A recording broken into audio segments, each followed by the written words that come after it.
Hey guys, I was going to do a second follow-up. This time on my Hopkins and Allen. I think it's a Hopkins and Allen Forehand Model.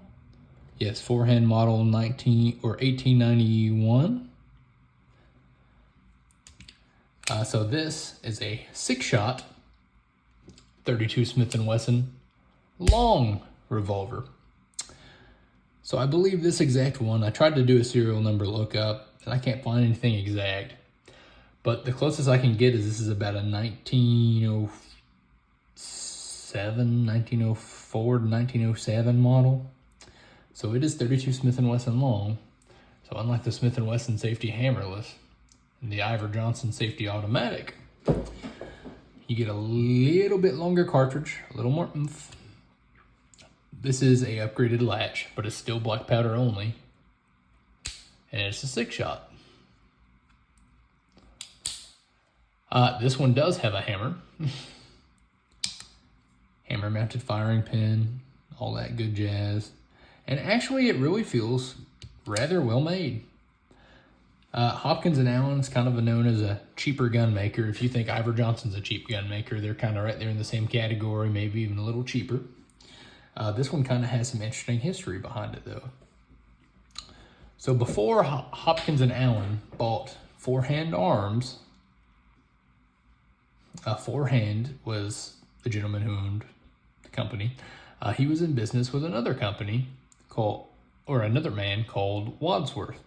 So Forehand and Wadsworth was the original company, which is what's printed on these grips. Now, I think Wadsworth retired in 1890. And then it became Forehand Arms until I think 1898 or 99 when Forehand got bought out by Hopkins and Allen. So this is a Hopkins and Allen gun. I don't know if you can actually read those stampings, but these grips are much older because they still have the S&W logo, which was Forehand and Wadsworth.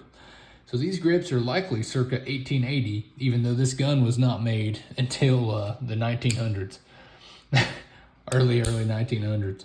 So it just goes to show you that they didn't waste parts back in the day.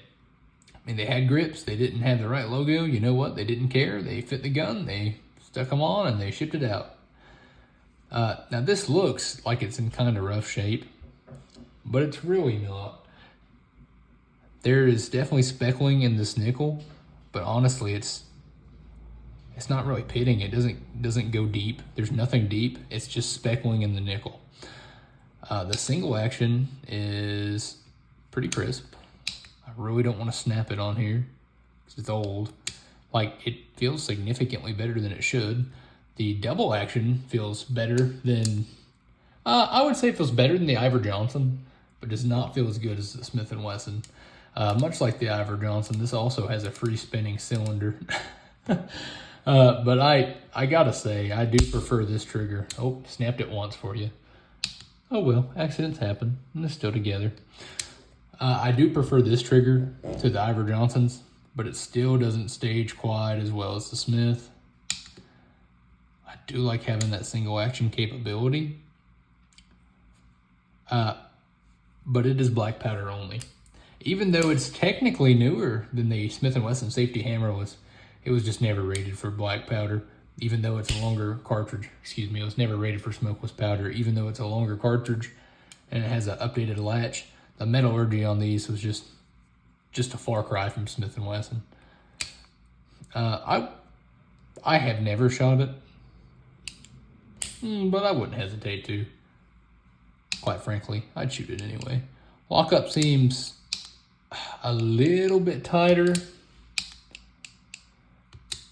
than on the Iver Johnson, but it's not the best. Gosh, that single action is heavy to pull back.